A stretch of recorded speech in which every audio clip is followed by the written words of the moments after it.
Animal Crossing. We had this conversation earlier where we were talking about the way that management games have changed. They are in disguise these days, and Animal Crossing has a hell of a lot of management in it, and it's very well disguised. And since there, of course, things like I was going to ask if SimCity is a management game, is The Sims a management game? I think it is. I think it is because you're managing the needs of your people in The Sims, much in the way that you kind of manage the needs of your organisation and just going to leave it there. So I think it's one of those that kind of probably developed and pushed the genre into new areas, kind of made it a bit more accessible, which has helped us all, without a shadow of a doubt. But yeah, I'd say it's a management sim. It's just you're managing whether someone needs to go to the toilet or not. I suspect if you took any one of the management games we like and you rephrase them in really fancy management terms, and you wouldn't recognise them, but managers would, and they turn out to be exactly the same thing. I think there's a kind of there's an overlap there where you are, as you say, managing someone's time, managing someone's life, there is a level of process that you're adopting that means you're not playing it like another game. I think that's why the genre, trying to define it and exactly what it is so difficult, because it covers such a broad swath of games. I mean, SimCity, Stardew Valley don't on the surface have a great deal in common, and some people would say Stardew Valley is more of an RPG, whereas something like Evil Genius or Dungeon Keeper is closer to an RTS, but they are all management games in a sense. So, why do you think we're facing a resurgence of management games now? They do seem to be more on the market now than they were 5-10 years ago, for sure. I think one of the first things is these are games that we as players want to see. So we've got the ability to make games that we want to play, and we're trending towards games like these that we grew up with, that we enjoyed.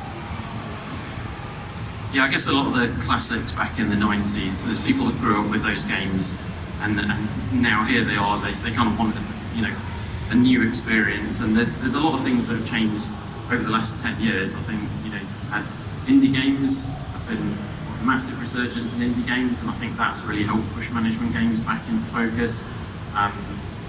You've even got, 10 years ago you had the rise of your mobile games and your social games on Facebook, and I think that's potentially introduced a whole broader audience to maybe light management games that has potentially then made them interested in getting something that's got a bit more depth to it, and they've been able to take the step from there.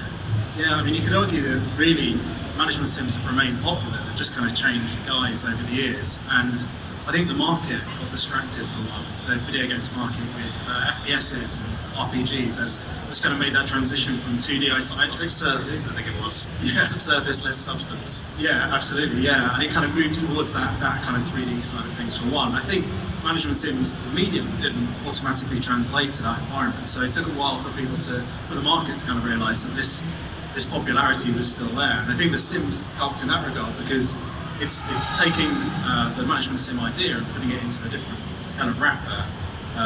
And obviously that being amazingly successful has kind of kept it ticking along. And then we just kind of came back at the right time. And the other thing I think that's helped the resurgence is culturally we're more playful than we've ever been before.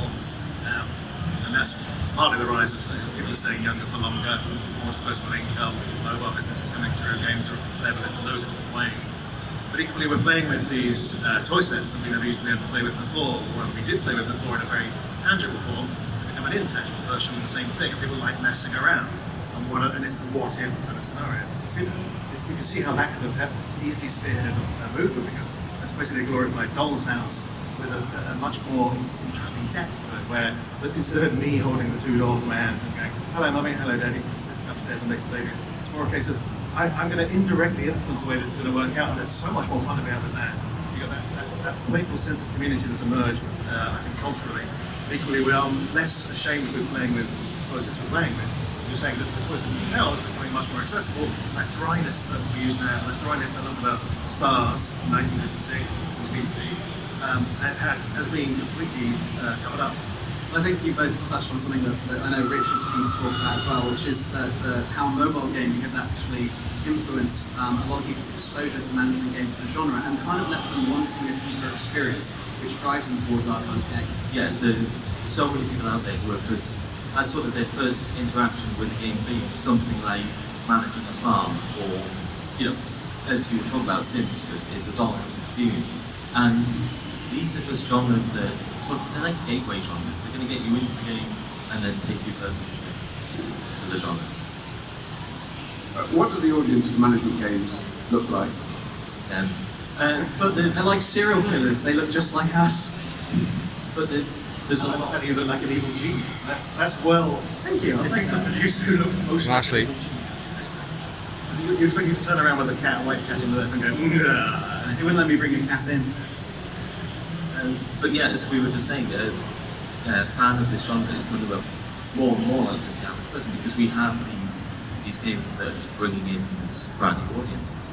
Yeah, I think a good example. We went to Gamescom not long ago with 2.0 on a console, and our stand was full of just the wildest mix of different age groups and genders. And it was just kind of, you had little girls with bikers next to each other playing the game, and I think it's one of those things that management sims they kind of sort of scratch that itch of kind of a thing that's just generally in civilization, kind of wanting to craft something and then step back and look at it and kind of survey your mighty works. And I think that's universal. I think building stuff is a universal theme that people resonate with. I think especially if it's got a very agreeable theme, like a hospital is a very agreeable theme, and you can relate very easily to that and how that will translate to it, and you kind of get that interesting little sort of drama emerging out of that, where that's just like a real hospital, that's just like a thing I heard. I wonder if I can recreate that. And arguably, it's one of the most flexible genres out there. I mean, just on this stage alone, we've got Make People Well Again, we've got Rule the World, and we've got, fly to a planet and automate everything you want to do. So I think that in itself makes the genre eminently appealable, albeit in ways that the title management game might not suggest, which sounds more like something they might do for a team building exercise for a multinational corporation. Actually, the truth is, the genre is very flexible and very relatable for a lot of people. Yeah, you can genres can cover everything from like roller coasters to like hospitals, very accessible topics, right?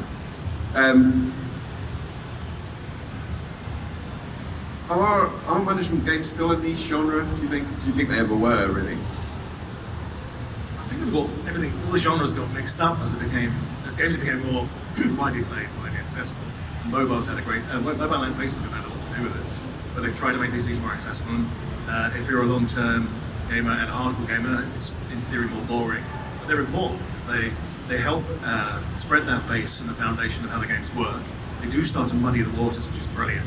People overreact to this, which is also fantastic. So you get designers who overreact to this sort of mediocrity and decide, I want to do something more interesting. So that forces them to do more interesting things. More people are playing this stuff because it feels more accessible in the first place. So it's kind of a win-win evolutionary approach there, where the idea, back in the days when we used to delineate quite a serious special out, this is this kind of game and that's this kind of game.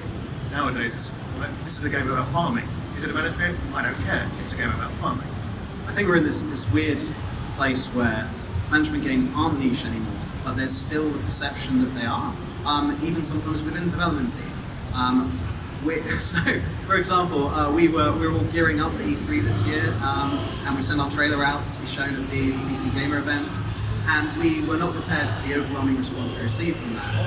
And I don't know how your guys' experience was for 2 Point. Yeah, it was the same. It kind of burst away a little bit. I mean, we kind of knew there was going to be an audience there because of games we've worked on in the past, but to sort of see it in 2018, that many people wanted to play that kind of game is fantastic. I was going to say that I was also quite amazed to see how, particularly with games like these, where people are much more prepared to tolerate what you might perceive as complexity, provided there's a nice sort of safe, easy route in there, be it a theme where you go, well, farming, I understand farming.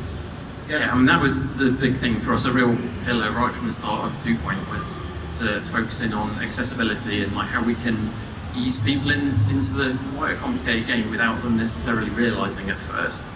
So that was like a real focus for us. Is this needs to be something that is open to a broad audience, and people that want to play it at a more casual level, they can do that if they want to. But people that want that management depth, they will get into that as fast as they want to as well. Yeah, I was going to say, I think it's definitely like there is a niche section of the genre which is super hardcore, just throwing everything at the player right from the start.